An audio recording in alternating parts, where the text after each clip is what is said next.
First, I will introduce about the history of the prison. In 1858, the French first invaded Vietnam. Until 1883, the official colonized the whole country. They defeated Nguyen dynasty, our cousin dynasty at that time, and during that time, a lot of Vietnamese people, a lot of movements, uprising broke out to fight against the French. So they built a lot of prisons for capturing Vietnamese people to break the fighting walls of Vietnamese people. And the prison was built in 1896 by the French during the colonial period and used to detain the Vietnamese political prisoners. The name Hoa Lo means fire stove. In the past, the prison was located in Phu Khánh village, a well-known craft village in Hanoi. This village specialized in making earthenware items like pots, kettles, and stoves.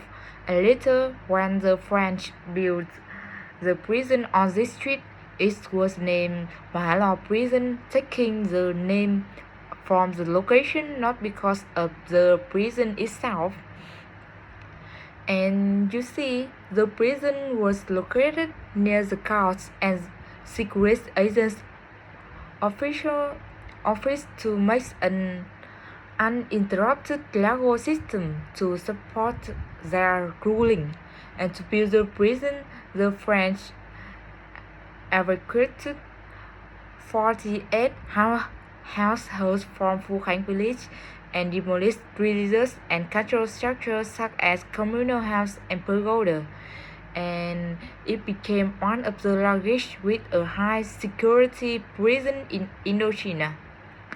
And about the structure, the prison was built with a careful selection of construction material by the French, and all metal and glass equipment such as locks, hinges, doorknobs were imported from France with the best quality and was strictly checked before construction.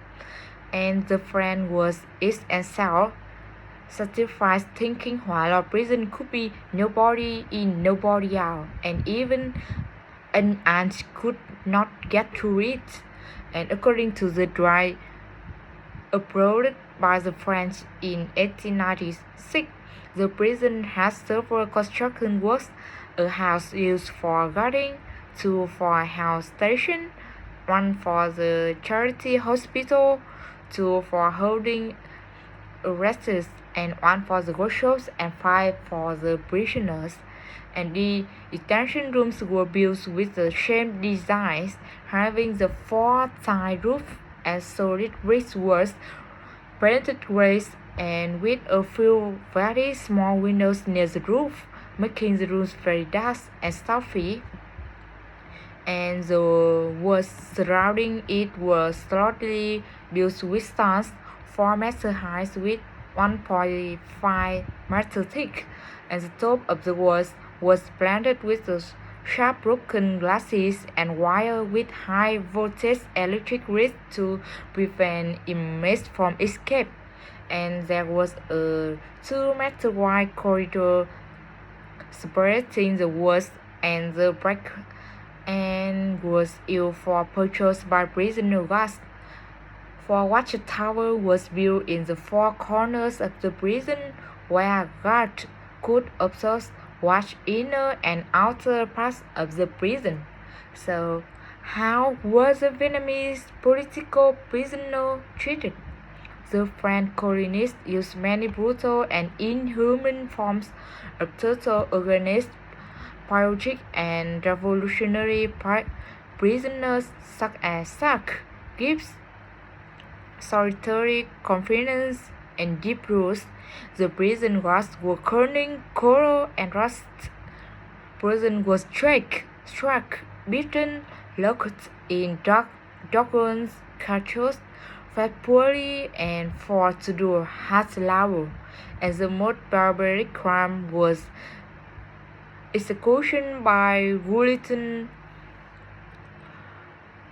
a motorist instrument imported by the French in 1894, and many parachute swords such as Nguyễn Thái Học, Phó Đức Chính, Nguyễn Đức Cảnh were beheaded.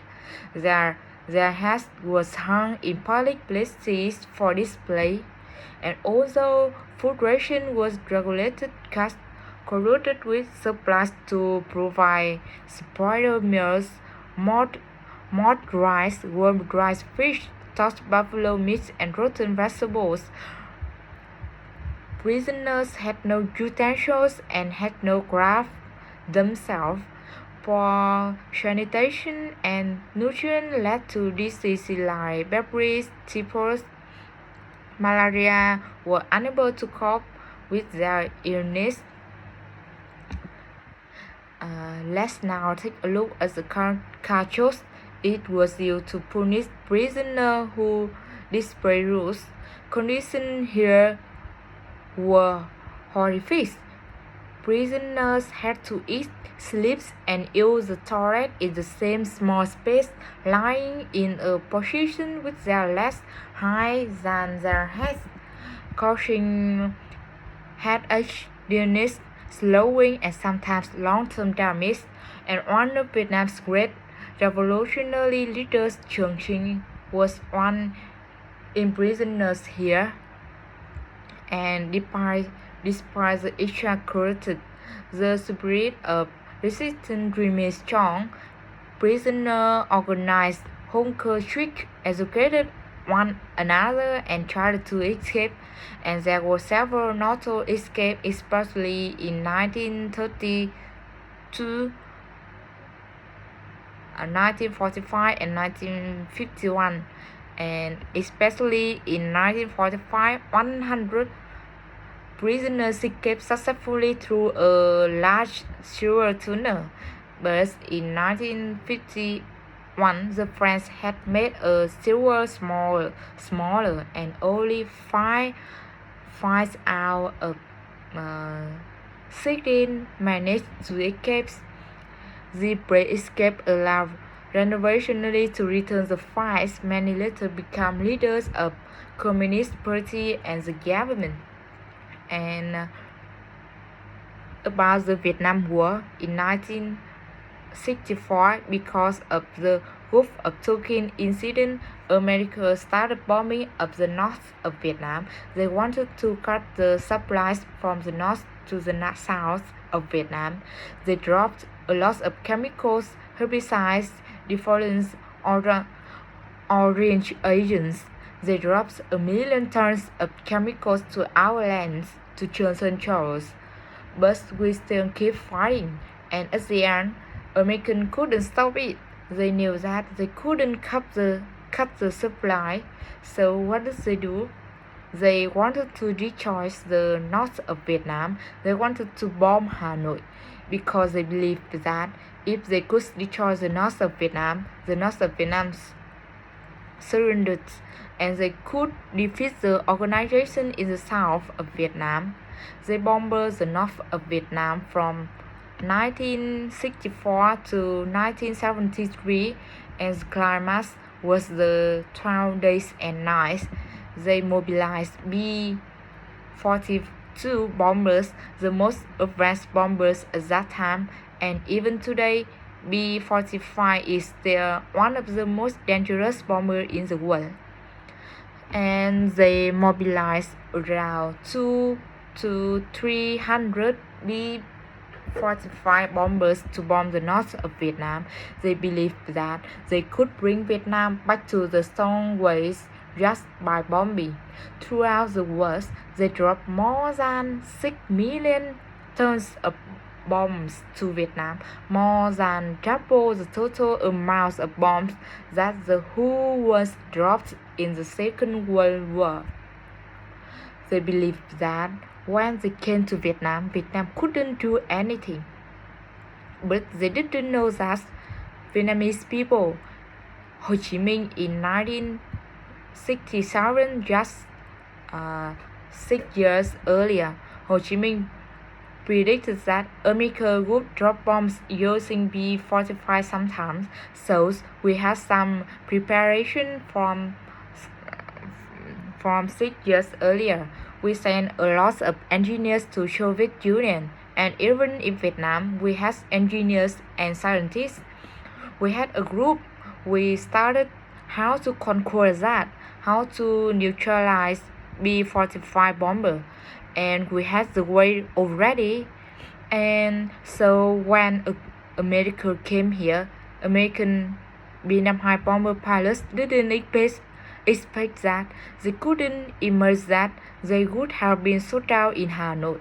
But after 15 minutes, the first B-52 bomber shot down.